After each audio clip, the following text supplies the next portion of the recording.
দর্শক আমন্ত্রণ দীপ্ত সংবাদে আপনাদের সঙ্গে রয়েছে এই মুহূর্তে আমি রুবায়েত হাসান। আর শুরুতেই থাকছে নিটোল টাটা সংবাদ শিরোনাম।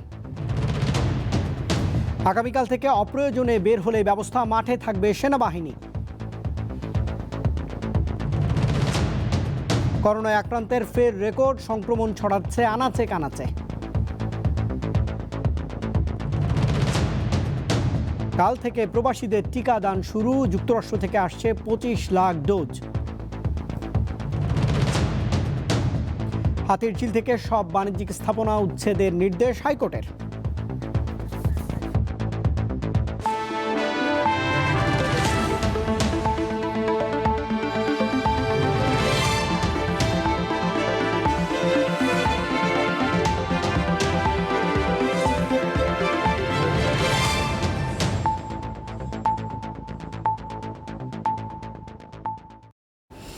করোনার সংক্রমণ ঠেকাতে আগামীকাল সকাল থেকে সারা দেশে শুরু হচ্ছে কঠোর লকডাউন।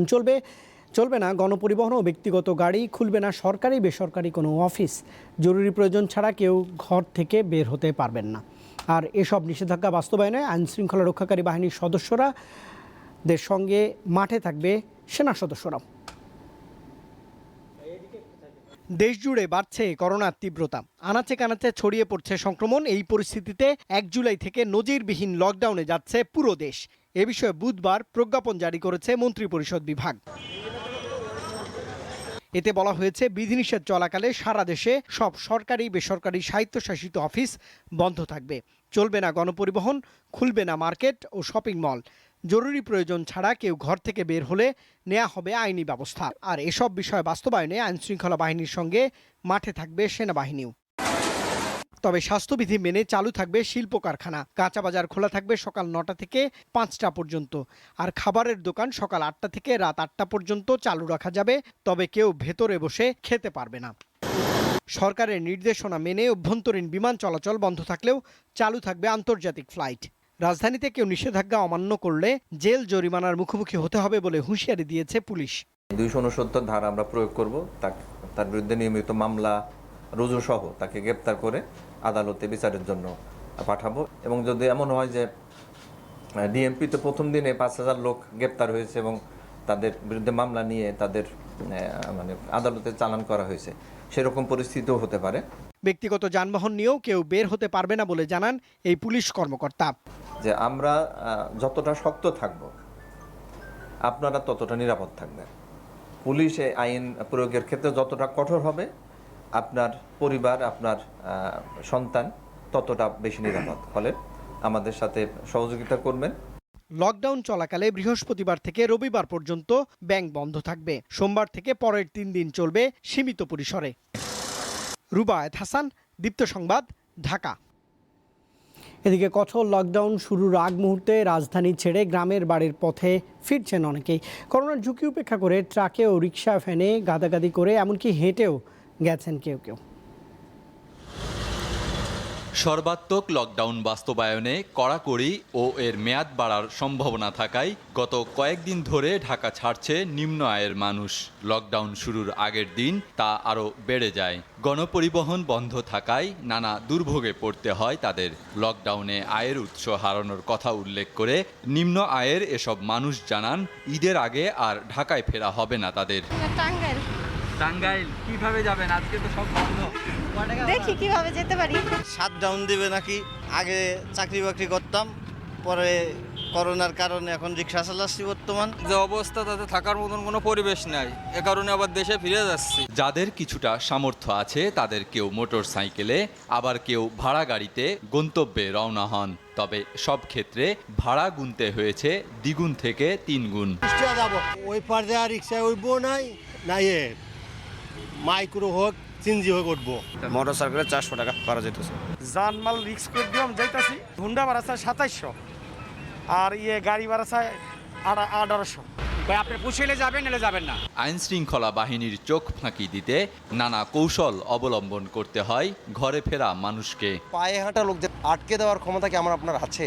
রাখি, আমরা সচেতন করতে পারি। তবে সবচেয়ে বড় যেটা আমাদের জন্য চ্যালেঞ্জ ছিল, সেটা হলো এই গণপরিবহনের অনুপস্থিতিতে ব্যক্তিগত যানবাহন, প্রাইভেট কার বা মোটরসাইকেলে করে ঢাকা ছেড়ে মানুষ যাওয়ার যে প্রবণতা, কোনো প্রাইভেট কার, কোনো মাইক্রোবাস, কোনো মোটরসাইকেল কোনোভাবে কোনো যাত্রী বহন করতে পারছে না, এটা আমরা ইনশিওর করছি। বৈরী আবহাওয়া, বাড়তি ভাড়া আর স্বাস্থ্যবিধির সব বাধা উপেক্ষা করে ট্রাকে যাত্রা করেন অনেকেই।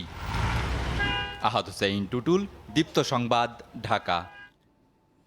দেশে করোনায় বুধবার আরও 115 জন মারা গেছেন। আক্রান্ত হয়েছেন রেকর্ড 8,822 জন। স্বাস্থ্য অধিদপ্তরের বিজ্ঞপ্তিতে বলা হয়েছে 24 ঘন্টায় নমুনা পরীক্ষা করা হয়েছে 35,105টি। এতে শনাক্তের হার শতকরা 25.13%।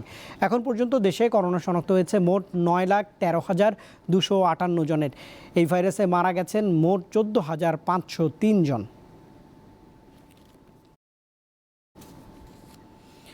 দেশের প্রায় প্রতিটি প্রান্তে করোনার প্রকোপ বেড়েছে, থামছে না মৃত্যু। খুলনা বিভাগে নতুন করে প্রাণ হারিয়েছেন 27 জন, আর রাজশাহী মেডিকেলে 12 জনের প্রাণ গেছে। চট্টগ্রাম জেলায় মারা গেছেন 10 জন। খুলনা বিভাগে করোনায় মৃত্যুর মিছিল যেন থামছেই না। বুধবার 24 ঘন্টার ব্যবধানে আক্রান্ত ও উপসর্গ নিয়ে আরও 27 জনের মৃত্যু হয়েছে। শনাক্ত হয়েছেন 1,277 জন। রাজশাহী মেডিকেল কলেজের করোনা ইউনিটে প্রাণ হারিয়েছেন 12 জন। নতুন 63 জন সহ প্রতিষ্ঠানটিতে এখন মোট রোগীর সংখ্যা 460। চুয়াডাঙ্গায় সবশেষ একদিনে মারা গেছেন 10 জন। সংক্রমণের হার শতকরা 43.80%। আগের দিন যা ছিল 32%। সাতক্ষীরাতে প্রাণঘাতী এই ভাইরাসে আক্রান্ত ও উপসর্গ নিয়ে 7 জনের মৃত্যু হয়েছে। নতুন করে আক্রান্ত হয়েছেন 50 জন। ময়মনসিংহে একদিনে সর্বোচ্চ 211 জনের করোনা শনাক্ত হয়েছে, মারা গেছেন 8 জন। ফরিদপুরে 24 ঘন্টায় রেকর্ড 213 জন আক্রান্ত হয়েছেন। শতকরা হিসেবে এই হার 45.31%। মারা গেছেন 3 জন। বগুড়াতেও করোনার ঊর্ধ্বগতি। সবশেষ একদিনে শনাক্তের হার দাঁড়িয়েছে শতকরা 37.79%। মারা গেছেন 8 জন। নাটোরে মারা গেছেন আরও 3 জন। সংক্রমণের হার শতকরা প্রায় 7% বেড়ে দাঁড়িয়েছে 37.14%। দিনাজপুরে সবশেষ দৈনিক শনাক্তের হার শতকরা 43.03%। ঝিনাইদহে তা 47.33%। চট্টগ্রামেও বাড়ছে প্রাণঘাতী এই ভাইরাসের সংক্রমণ ও মৃত্যু। জেলায় 24 ঘন্টায় প্রাণ হারিয়েছেন 10 জন। আফসার উদ্দিন, দীপ্ত বার্তা কক্ষ। এদিকে আগামীকাল থেকে রাজধানীর 7টি কেন্দ্রে ফাইজারের টিকা দেওয়া শুরু হবে। প্রবাসীদের মধ্যে যাদের বাধ্যবাধকতা রয়েছে তারাই এই টিকা পাবেন বলে জানিয়েছে স্বাস্থ্য অধিদপ্তর। এদিকে স্বাস্থ্যমন্ত্রী জানিয়েছেন ডিসেম্বরের মধ্যে দেশে অন্তত 10 কোটি ডোজ টিকা আসবে। গত 21 জুন রাজধানীর 3টি কেন্দ্রে পরীক্ষামূলক প্রয়োগ শুরু হয় কোভ্যাক্স থেকে পাওয়া ফাইজার বায়োএনটেকের টিকা। ওই দিন 350 জনকে দেয়া হয় -80 ডিগ্রি তাপমাত্রায় সংরক্ষণ করা এই প্রতিষেধক। এরই ধারাবাহিকতায় বৃহস্পতিবার ঢাকার 7টি কেন্দ্র বঙ্গবন্ধু শেখ মুজিব মেডিকেল বিশ্ববিদ্যালয়, ঢাকা মেডিকেল কলেজ হাসপাতাল, sir Salimullah medical college, Shahid Suhrawardy medical college, Mugda medical college, Kurmitola general হাসপাতাল, শেখ রাসেল জাতীয় গ্যাস্ট্রোলিভার ইনস্টিটিউট ও হাসপাতালে দেয়া হবে ফাইজারের টিকা। এতে অগ্রাধিকার পাবেন প্রবাসীরা। যেখানে নির্দেশনা আছে যে ফাইজার অথবা মডার্না ছাড়া যেতে পারবেন না, সেই দেশের নাগরিকেরা যারা যাবেন তারা এই কেন্দ্রগুলো থেকে, এই প্রবাসী শ্রমিক ভাইরা তারা অবশ্যই টিকা নিতে পারবেন। কিন্তু এখানেও একই কথা, জনশক্তি উন্নয়ন ব্যুরোর মাধ্যমে আমাদের তালিকা দেয়া হবে এবং সেই তালিকাকেই আমরা আমাদের তথ্য ভান্ডারে নিয়ে তারপরে তারা রেজিস্ট্রেশন করতে পারবেন। টিকা সংকটের কারণে গত 5 মে নিবন্ধন বন্ধ করে দেয় স্বাস্থ্য অধিদপ্তর। বুধবার থেকে অগ্রাধিকার ভিত্তিতে টিকা নিবন্ধন আবার চালু হয়েছে। 1 জুলাই 2021 থেকে সারা দেশব্যাপী আমাদের সাইনোফার্ম ভ্যাকসিনের কার্যক্রম শুরু হতে যাচ্ছে। যারা ইতিপূর্বে এই সকল কেন্দ্রে রেজিস্ট্রেশন করে টিকা নিতে পারেননি তারাও এখন টিকা নিতে পারবেন এবং অগ্রাধিকার হিসাবে যারা আছেন তাদের জন্য এই মুহূর্তে আমাদের রেজিস্ট্রেশন কার্যক্রম খুলে দেওয়া হচ্ছে। এদিকে জাতীয় সংসদে স্বাস্থ্যমন্ত্রী জানিয়েছেন সিনোফার্মের 1.5 কোটি টিকা কিনতে চীনের সাথে চুক্তি করেছে সরকার। সব মিলে প্রায় 10 কোটি ভ্যাকসিনের ব্যবস্থা আছে ডিসেম্বর পর্যন্ত, যা দিয়ে আমরা 5 কোটি লোককে ভ্যাকসিনেট করতে পারবো। আর আমাদের জনসন অ্যান্ড জনসন সেই 7 কোটি ভ্যাকসিনে আমরা 7 কোটি লোককে ভ্যাকসিনেট করতে পারবো, সেটা আগামী বছরের ফার্স্ট কোয়ার্টারে আমরা পাবো। অর্থাৎ আমাদের দেশের প্রায় 80% লোককে আমরা আগামী বছরের ফার্স্ট কোয়ার্টারের মধ্যে আমরা ভ্যাকসিনেট করতে পারবো। স্বাস্থ্যমন্ত্রী সংসদকে জানান, লোকবল সংকট সত্ত্বেও করোনাকালে জনগণকে সেবা দিয়ে যাচ্ছে স্বাস্থ্য বিভাগ। আমাদের ম্যান পাওয়ারের শর্টেজ আছে। মিজানুর রহমান, দীপ্ত সংবাদ, ঢাকা। 2 ও 3 জুলাই মার্কিন যুক্তরাষ্ট্র থেকে কোভ্যাক্সের 25 লাখ ডোজ টিকা আসছে। খুব শীঘ্রই চীন থেকে আসছে আরও 20 লাখ টিকা, জানিয়েছেন পররাষ্ট্রমন্ত্রী এ কে আব্দুল মোমেন। বুধবার রাজধানীর ফরেন সার্ভিস একাডেমিতে তিনি আরও জানিয়েছেন, রাশিয়া থেকে টিকা আনার বিষয়টি প্রক্রিয়াধীন অবস্থায় রয়েছে।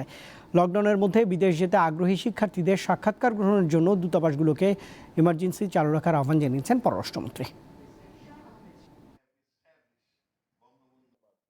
আমাদের যে স্টুডেন্টরা বিদেশে ভিসার জন্য তাদের ইন্টারভিউ আছে, বিদেশ যেতে চায়, তো ডিসিশন হয়েছে যে সেই মিশনগুলো যাতে তাদের ইমার্জেন্সি ওপেনিং রাখে, আর যাদেরই এই অ্যাপয়েন্টমেন্ট ঠিক হয়েছে তাদের জানি police commissioner has been advice that they should allow them to go to the missions to get their visa or this sort of. এবারে অন্য প্রসঙ্গ। রাজধানীর হাতিরঝিল বেগুনবাড়ি প্রকল্প এলাকা থেকে সব ধরনের বাণিজ্যিক স্থাপনা উচ্ছেদের নির্দেশনা দিয়েছেন হাইকোর্ট। একটি রিটের পরিপ্রেক্ষিতে বুধবার এই সংক্রান্ত 10 দফা নির্দেশনা রায় দেয় আদালত। এদিকে চট্টগ্রামের সন্দ্বীপে নৌকাডুবিতে নিহত 18 ব্যক্তির পরিবারকে 2,70,00,000 টাকা ক্ষতিপূরণের আদেশ দিয়েছে হাইকোর্ট। রাজধানীর যানজট কমানো এবং নগরবাসীকে দৃষ্টিনন্দন খোলামেলা পরিবেশ উপহার দিতে বেগুনবাড়ি হাতিরঝিল প্রকল্প বাস্তবায়ন করে রাজুক। কিন্তু বাণিজ্যিকভাবে হোটেল, রেস্তোরাঁ সহ বিভিন্ন স্থাপনা গড়ে তোলায় সেই উদ্দেশ্য সফল হয়নি। এ কারণে তীব্র যানজটে পড়তে হয় নগরবাসীকে। এ বিষয়ে রাজুকের নিষ্ক্রিয়তা চ্যালেঞ্জ করে 2018 সালে একটি রিট দায়ের করা হয় হাইকোর্টে। প্রাথমিক শুনানি শেষে রুল জারি করে আদালত। রুলের শুনানি শেষে বুধবার বিচারপতি আশরাফুল কামাল ও বিচারপতি রাজিকাল জলিলের হাইকোর্ট বেঞ্চ রায় দেয়। হাতিরঝিল প্রকল্পটাকে পাবলিক ট্রাস্ট হিসেবে ঘোষণা করেছেন এবং এখানে কোনো ব্যবসায়িক প্রতিষ্ঠান পরিচালনা করা যাবে না বলে নিষিদ্ধ ঘোষণা করেছেন। যে সমস্ত দোকানপাট, ব্যবসায়ী প্রতিষ্ঠানগুলো এখানে আছে সেগুলোকে 60 দিনের মধ্যে উচ্ছেদ করার নির্দেশনা দেওয়া হয়েছে এবং আদালত বলেছেন যে এই হাতিরঝিল প্রকল্প ঢাকার ফুসফুস এবং এটাকে রক্ষা করা অপরিহার্য। এদিকে 2017 সালে চট্টগ্রামের সন্দ্বীপে নৌকাডুবে নিহত 18 জনের প্রত্যেক পরিবারকে 15 লাখ টাকা ক্ষতিপূরণ দেওয়ার আদেশ দিয়েছে হাইকোর্ট বেঞ্চ। বিআইডব্লিউটিসি এবং চট্টগ্রাম ডেভেলপমেন্ট কর্তৃপক্ষ এই দুই কর্তৃপক্ষকে যৌথভাবে দায়বদ্ধ করেন এবং এই দুই কর্তৃপক্ষ সমানভাবে 15 লক্ষ টাকা করে মোট 2,70,00,000 টাকা রায়প্রাপ্তির 60 দিনের মধ্যে ভুক্তভোগী পরিবারদেরকে হস্তান্তর করবে। এছাড়া হাইকোর্টের একটি পৃথক বেঞ্চ পিরোজপুরে 3য় শ্রেণীর শিক্ষার্থীকে ধর্ষণ ও হত্যাচেষ্টা মামলায় ফাঁসির দণ্ডপ্রাপ্ত 2 আসামিকে খালাস দিয়েছে। আজিজুল ইসলাম, দীপ্ত সংবাদ, ঢাকা। দর্শক, আপনারা দেখছেন দীপ্ত সংবাদ। একটা বিরতি নিচ্ছি, সঙ্গেই থাকবেন।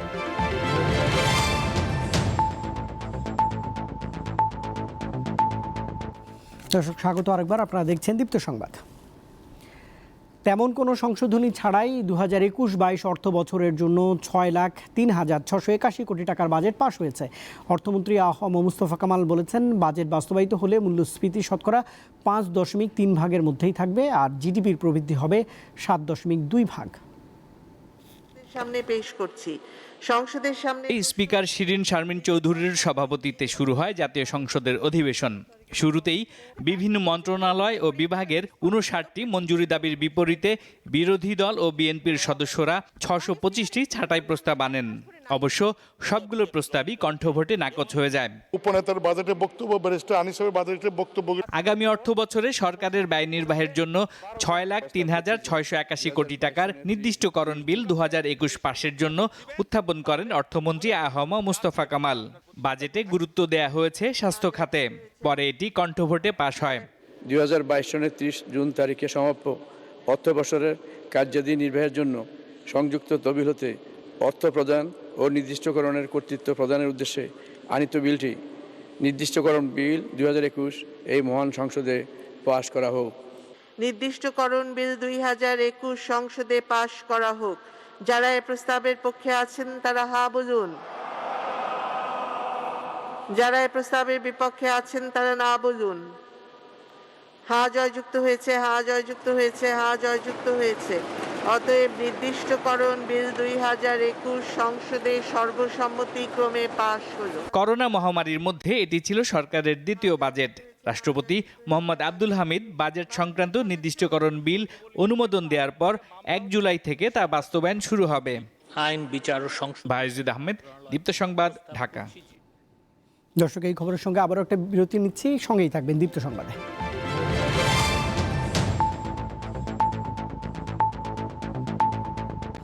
দর্শক, আবারও স্বাগত, আপনারা দেখছেন দীপ্ত সংবাদ।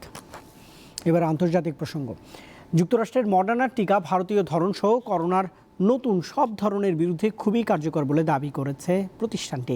ভারতে শনাক্ত হওয়া করোনা ভাইরাসের কাপ্পা ও ডেল্টা ভ্যারিয়েন্ট এবং দক্ষিণ আফ্রিকায় শনাক্ত হওয়া বিটা ভ্যারিয়েন্টের বিরুদ্ধে অনেক বেশি কার্যকর মডার্নার টিকা। এই টিকার জরুরি ব্যবহারের অনুমোদনও দিয়েছে ভারত সরকার। আর দর্শক, এই খবরের সঙ্গে শেষ করছি দীপ্ত সংবাদ, তবে তার আগে থাকছে নিটল টাটা সংবাদ শিরোনাম। কাল থেকে অপ্রয়োজনে বের হলেই ব্যবস্থা, মাঠে থাকবে সেনাবাহিনী।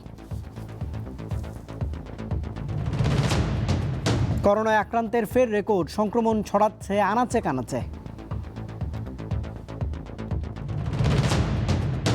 আগামীকাল প্রবাসীদের টিকা দান শুরু, যুক্তরাষ্ট্র থেকে আসছে 25 লাখ টিকা।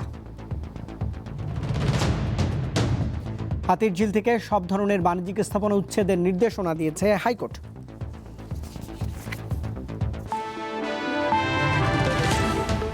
আর দর্শক, এই ছিল এখনকার মতো। এতক্ষণ সঙ্গে থাকার জন্য ধন্যবাদ সবাইকে। আমাদের সঙ্গে অনলাইনে আপনি যুক্ত হতে পারেন facebook.com/diptonews এই ঠিকানায় যোগ দিন।